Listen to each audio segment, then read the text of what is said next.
नमस्कार, मी रेणुका. तर तुम्हा सर्वांचं माझ्या यूट्यूब चॅनलमध्ये फार फार स्वागत आहे. तर तुम्ही बेसनापासून बनवलेल्या रेसिपीज तर फार वेळा बनवल्या असतील, पण आज मी तुम्हाला बेसनाची एक वेगळ्या पद्धतीची फारच चविष्ट अशी रेसिपी बनवून दाखवणार आहे, जी तुम्ही आधी कधी नाही बनवलेली असणार.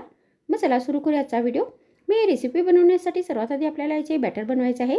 तर त्याच्यासाठी आपल्याला एक बाउल घ्यायचा आहे आणि यामध्ये 1 कप बेसन घालायचं आहे. मग आपल्याला याच्यामध्ये अर्धा चमचा हळदीची पावडर घालायची आहे. त्यानंतर यामध्ये आपल्याला चवीनुसार लाल मिरची पावडर घालायची आहे. मग आपल्याला याच्यामध्ये चवीनुसार मीठ घालायचं आहे आणि हे सगळे साहित्य व्यवस्थित मिक्स करायचे आहे. आणि आता या बेसनामध्ये थोडे थोडे करून पाणी घालायचं आहे आणि याचे आपल्याला पातळ असे बॅटर बनवायचे आहे.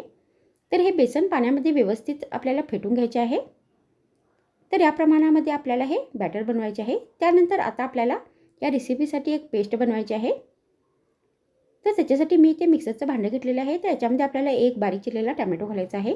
मग आपल्याला याच्यामध्ये 6 लसूणच्या पाकळ्या आणि 3 या 4 बारीक चिरलेले आल्याचे तुकडे घालायचे आहेत.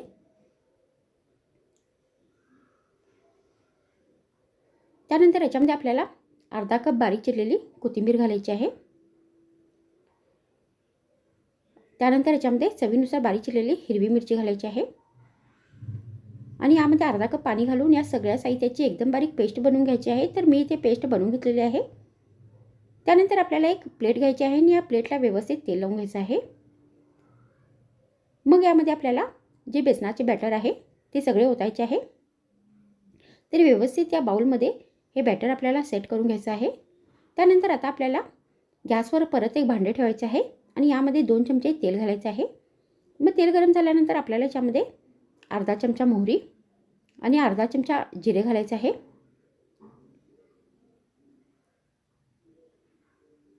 मग हे दोन्ही तडतडल्यानंतर आपल्याला याच्यामध्ये 8 करडईची पाने घालायची आहे.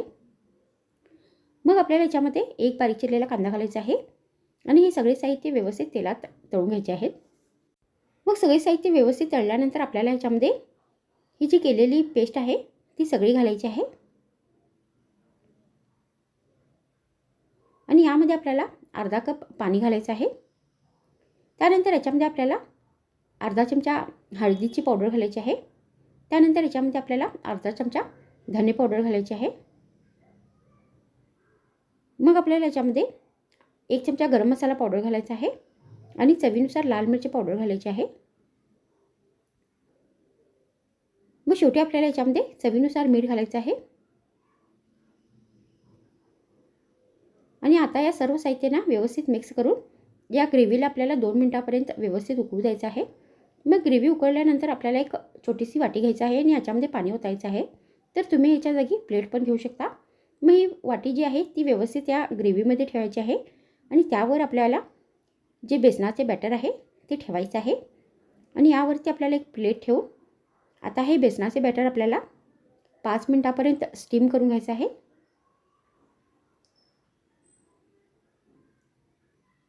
तर आता इथे 5 मिनिट झाले आहे आणि हे जे बॅटर आहे ते व्यवस्थित स्टीम झाले आहे, व्यवस्थित शिजले आहे. त्यानंतर हे बॅटर आपल्याला पूर्णपणे थंड करून घ्यायचं आहे आणि याच्या आता आपल्याला वड्या कट करायच्या आहेत. तर या मी वड्या आता शंकरपाळीच्या आकारमध्ये कट करणार आहे. तर तुम्ही आपल्या आवडीप्रमाणे कोणत्याही डिझाईनमध्ये या वड्या कट करू शकता. तर अशा पद्धतीने या सगळ्या वड्या आपल्याला कट करून घ्यायच्या आहेत आणि या वड्या कट केलेल्या आता ग्रेव्हीमध्ये घालायच्या आहेत आणि ही ग्रेव्ही आपल्याला आता 1 मिनिटापर्यंत शिजून घ्यायची आहे. तर अशा पद्धतीने तुम्ही ही रेसिपी बनवून गरमागरम भाकरीबरोबर, चपातीबरोबर, नाही तर भाताबरोबर जेवणामध्ये, नाश्त्यामध्ये सर्व करू शकता. तर आता इथे ही भाजी बनवून तयार झालेली आहे. तर मग आजच्या व्हिडिओमध्ये इतकेच. पुन्हा भेटूया आणखी एक नवीन व्हिडिओमध्ये. तर मग थँक्स फ्रेंड्स, वॉच माय व्हिडिओ.